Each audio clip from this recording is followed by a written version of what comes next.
Манаас сэдвэлэн түүхэн үйл явдал дээр фэнтези, хоррор жанрыг нэмж өгснөөр бидний мэдих Бенджамин Волкер, Доминик Купер, Антони Макки, Руфус Севил гэх алдартай жүжигчдийн тоглосон Цус сурагчдын ангууч гэх кино нээлттэй хийсэн билээ. Өнөөдрийн кино тайлбараар уг киног ярихад бэлэн боллоо. Бичлэг эхлэхээс өмнө лайк болон subscribe дараарай. Аль хэдийн дарчсан бол шууд бичлэгтээ орцгоё. 1865 оны 4-р сарын 14-нд гих гарчигтай цуг Абрахам Линкольн өрөөндөө өдрийн тэмдэглэлээ хөтлж байгаагаар кино маань эхэлдэг. Өдрийн тэмдэглэлээс дурдвал өөрийгөө харанхуй эсрэг тулдаж тэмцсэн гэж биччихээд Хенри гих найзтай өгснөөр түүний тухай өгүүлнэ. 1818 он Индиана Писион Крик бомб гих хідэн нөхдүүд нэг хүүхдийг зодож байлаа. Зодож байгаа хүмүүс нь боолын худалдаачид бөгөөд түүнийг харсан Линкольн очиж туслах гэтэл аав Томпсон түүнийг боловч бидний оролцох асуудал биш гэж хэлдэг. Линкольн ойлгосон мэт царайлан аавыгаа цааш явхад нь мод хаагалж байсан сүхээ аавн боолын наймаачдын зүг сүхээ баримгүй. Боолын наймаачид ядах юмгүй түүнийг барьж аван Линкольн болон түүний найз хамтдаа ташуураа шийдвэлнэ. Төдөлгүй түүний аав Томпсон мөн ээж нар нь араас нь дайрч хүүгээ хамгаалахын тулд ширүүн зодтолтно. Зодтолдох явцдаа боолын наймаачныг ус руу унгана. Түүний эзэнгийнх нөхөр гарч ирэн чи миний хүнийг зодчлоо. Чамайг ажлаас халж байна. Зээлсэн мөнгө хүүтэн төлөөрэй гэж сануулдаг. Томпсон гараа зангидаад өрөө төлнөө гэд өөдөөс нь зөхөх гээд алхаад очтол түүнийг түлхээд буу гаргаж ирэн тулддаг. Дүр солигчноор орой болсон байх ба Линкольн дээвэр дээрээ тэмдэглэлийн хөдлөөд байж байх ба гинэд нэг сүүдэр хөлсхийг шиг болно. Сайтар хардал хар цувтай нөхөр ээжийнх нь унтаж буй газар дээр ирээд гаранд нь хурцгээд яваад өгдөг.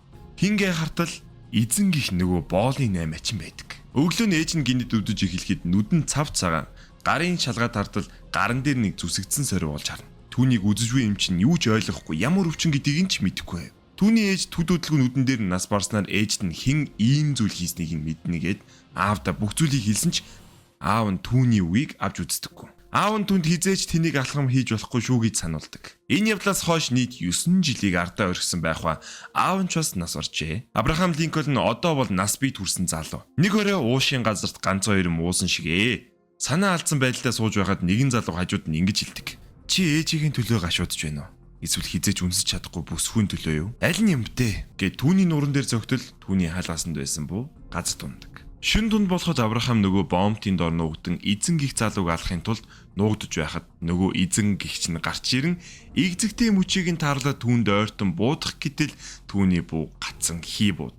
Линкольн сандраад эзэн гих нөхрөөсөө зугтан нэг газарт ороод буугаа зэниглээд түүний толгоор шууд буутчихна. Бууцсан буугаа нуух гээд гялс нуурын ирэг рүү гүн буугаа шидчихгээд хойш эргээ харсан түүний бие алга болчихсон байдаг. Гинэ түүний баруун талаас нь эвгүй царайтай нөхөр дайраад түүнийг үхэл ирмгийн зааг дээр аваачтал гимтээ. Гинт нөгөө уушийн газар байсан нөхөр чинь эзэн гихч рүү дайран түүний агаар дээр хөөргөө даргалдаг. Өглөө нь Линкольн түүнийг ирж сэрэх ба доод давхурт нэг эвгүй чимээ сонсогдсон айсандаа гартаа таарсан зүйлийг суугдаад хаалганы урд очиод онгойлгоод ортол нөгөө залуу чинь нэг эмэгтэйтэй. Тэгтээ би тэр 2 хоногт нь зүгээр байгаагүй. Энэ залуу Хенри Сторжес гэдэг. Хенри түүнийг нүдээ энэд хаалгаа хаахыг хүсээ гарнаа. Хенри багаас нь Линкольныг мэддэг. Ихийнхээ өшөөг авахын тулд явж байсан. Бас чиний харсан зүйл чинь домог биш. Байдаг зүйл. Тэдгээрийн цус сорогчдыг би ангуучилдаг юм. Чи алах гэж байсан бол бэлтгэлтэй байх хэрэгтэй байсан юм да гэж загнадаг. Түүнийг сонсож байсан Линкольн намайг бэлтээд өгөөч. Би чам шиг ангууч болмоор байна гэхэд Хенри түн чи над шиг болох юм бол хизээж найз нөхөдгүй болно. Бас чи надад амлалт өгөх ёстой. Хизээж өшөө авахгүй гэж хэлдэг. Линкольн би амлаж байна гэснээр түүний бэлтгэхээр болно доо. Удалгүй Хенри түн зэвсгээ сонгох гэхэд Линкольн өөрийн багаасаа хэрэглэж байсан сүхийг сонгосноор бэлтгэдийн талбай руу явна. Хенри түн наад сүхээрээ энэ модыг нэг л завчилтаар дундуур нь хуваана. Хүч гэдэг бол үзэн ялалтаас бус чин сэтгэлээс бий болдог гэж түн сануулна. Цус оргочд харанхуйд илүү болохоор чи өнөөдрөөс эхлэн ямар ч харах боломжгүй газарт бэлтгэл хийх болно гэснээр түүний бэлтгэл эхэлнэ. Энэ өдрөөс бэлтгэлээ хийсээр Хенри түүний сүхийг мөнгөөр бүрч бэлэн болгодог. Цус оргочдын хувьд мөнгө бол хараал, мөн цус оргоч толинд харагддаггүй гэж зааж өгдөг. За байж байгаа. Энэ мөнгө гэдэг нь бидний хэрэгэлдэг те валютын мөнгө бол биш шүү. Нөгөө мөнгө гэдэг элемент гэдэг чинь одоо мөнгөн бугуувч, мөнгөн аяг гэх яг тэрнтэй жаагаад л. За үргэлжлүүлдэг кинонд оръё. Гинэд эзэн гэгч нөхөр уушийн газар тарагдахад Линкольн ууралсандаа сүхээ аван ардаас нь гарах гэтэл Хенри түүний толгойг нь даран чихэнд нь ингэж болохгүй. Би чанд байг чинь хилж өгөх болноо. Энэ бол бидний тохиролцоо гэж шивнэсээр дүр солигддог. Хенри түнд бидний хайж байгаа зүйл бол эртний цус сорогчид. Энэ хоёрыг олж алчих бол бүх зүйл дуусна. Энэ хоёрыг Адам болон Вадома гэдэг бүх цус сорогчдын их үүсвэр гэж тайлбарлаж өгнө. Цус сорогчид шинээр нээгдсэн твээс гаралтай. Тэр твийн нөхдүүдийг Европод авчирснаар цус сорогчид манай газар нутагт сүргэлсэн. Одоо өмнөд хэсгийг өөрийн гартаа оруулчихсан болохоор хойд зүгийг зорж байгаа гэж хэлдэг.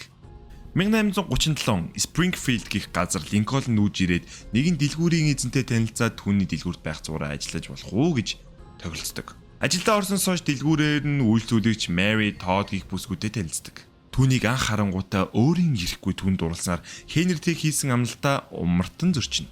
Линкольны энд ирсэн шалтгаан нь хуулийн чиглэлээр сурахын хажуугаар Хенригээс захиалгаар байгаа аван цус сорогчдыг ангуучлагаар байжээ. Шүн дунд болоход ихний ангаа хийхээр ангуучлан очиход цус сорогчдын өрхөнд орон баларна. Нөгөө цус сорогч нь түүний хоолой хэрчээр бэлдээд ойртоход нь Линкольн халааснаас нуусан хутгаа аван түүнтэй тулдаж хөнөөдөг. Удалгүй дэлгүүрийн захирал болох Joshua Speed нэгэн цэнгүүнд түүнийг дагуулan явдаг. Цэнгүүнд Mary гих нөгөө бүсгүүтэй таараа түүн дээр ирснээр нэг шөнийг түүнтэй хамт бүжиглэж өнгөрөөдөг дөө. Миний хараа. Орон Линкольн банк руу явсан 2 дахь цус сорогчдыг алах гэж очтол нөгөө цус сорогч нь алга болоод зугтах гэж оролдтол үүнд нь бэлтгэлтэй байсан Линкольн бүх тал руугаа буудаад цацаад байршлыг нь мэдээд түүнийг шүүгээ мөргүүлээд алчдаг. Өдөр нь Маритэй уулзаж болцоогоо оройн цус сорогчдыг ангуучлагын ажиллаа хийн 4 дахь цус сорогч ангуучлан нэгэн зүчээнд түүнтэй тулднаа. Тулдах явцдаа мөнгө болон галыг хосуулан ашиглаж хөнөөдөг. Маритэй болцох зуураа түүнд өөрийгөө хэн болгох цус сорогчдыг шүн бүр ангуулж хөнөөдгөө хэлдэг. Мари түүний ярьсан зүйл нь итгэхгүй байгаа харагдсан ч тоглоом шоглоом хийгээд л өнгөрнө. Энэ үед эзэн гэгч нөхөр тэдний нууцаар харсан байлаа. Яг энэ үйл явдалтай давхцсан Адам Вадома хоёр Линкольны тухай мэдээ авахва Хенри сургасан шилдэг ангууч гэдгийг мэдчихв. Ингэснээр Адам Линкольнтэй нүүр тууж уулзах Вадомад хүсдэг. Оройн Линкольн дээр киноны ихэнд гарсан багын найз нь ирж уулздаг. Вил түүнийг хуулийн чиглэлээр сурдгийг нь мэдээд өөрийг нь боол бас орогдол болохоор аль биесний гэрчлэгээ авахд туслаад өгч болох уу гэж тойруугаар нь хэлнэ. Тойруулсаар агаад хэлчихэж байгаа. Шагналын ангуучид гих хідэн нөхдүүд Вил болон Линкольныг хараад барихаар ирэхэд найзыгаа өмөрсөн Линкольн зодтолдож улмаар шоронд ордог. Удалгүй Мэри түүнд урмын үг хийснээр тэднийг гаргаж авахва Хенри бас иржээ. Хенрид Мэри болон эзэн болох Бартийн тухай хэлэн Барт Мэригээс араас нь явж байгаа гэж тайлбарлана. Хенри түнд мөнгөн цаг өгөөд одоо явж түүнийг агна гэснээр хөдөлдөг. Линкольн хайж явсаар Бартийн байгаа газар олоод зүгээрээ далаад л түүнээс булдсан Барт хэсэг адуун сүргийн дунд орон зогтно. Линкольн жараасан хүн тэр хоёрын дунд дээрээс нь сүрэг адуун дунд ноцтой ойлголон болдог. Эцэс төгсгөлүүд тулаан дунд эцэст нь адуун сүргээс гарan хоёул шидэгдэн сүхээ булаацалтанд тулдах зуур Бартч түүний сүхийг барьж автал сүхний ишин дээр бууны үзүр байх ба Линкольн түүнийг буудснаар хөнөөдөг. Сүүлийн амьсгалаараа Барт цус сорогчид бүх газар нутгийг эзлэх болно. Бас болоогүй танаа найз Хенри чинь цус сорогч гэж хэлснээр нас барь.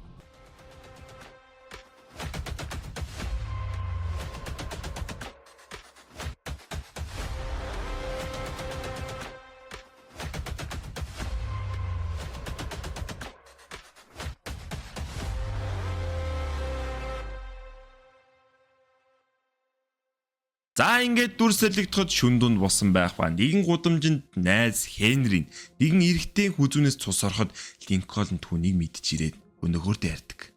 Хенри түн чи ганцаархнаа цус орогчдоос болж гэр бүлтийгээ хагцсан биш үү гэж хэлснээр түүний дурсамж гарна.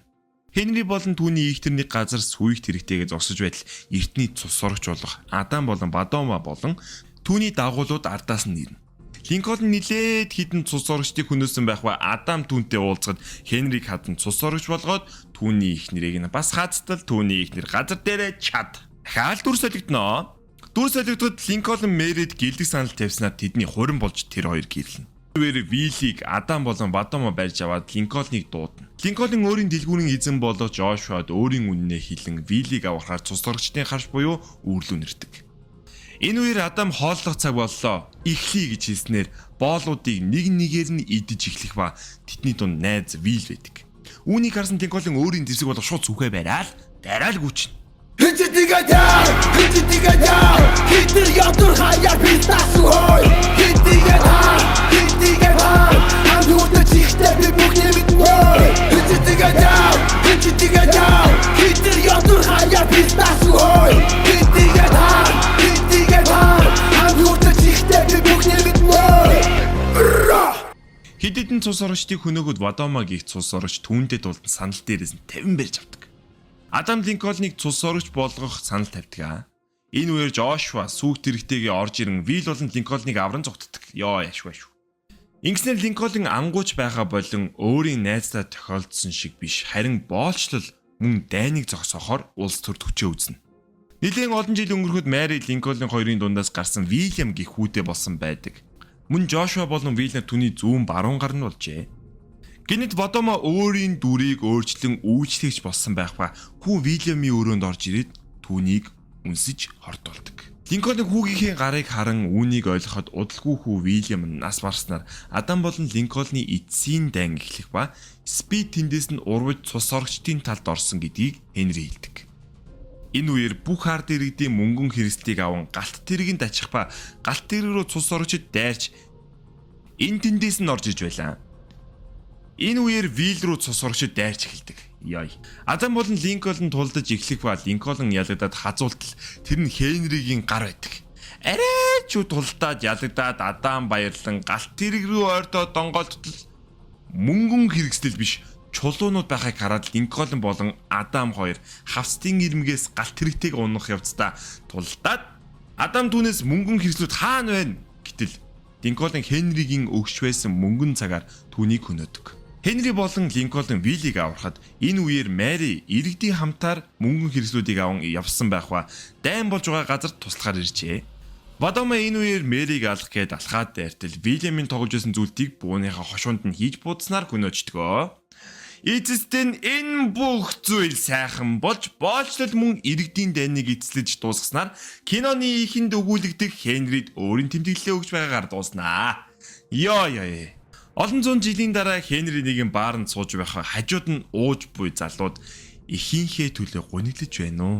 Эсвэл хизээж үнсэж чадахгүй бүсгүн төлөө юу? Гэж асуугаад энэ хүрээд кино маань төгсөж байна. Бичлэг таалагдсан бол лайк болон subscribe дараа бидэнтэй хамт байгаарай. Дараагийн кино тайлбаруудаараа уулзцгаая. Хонхоос хамартуу guys. Bye bye.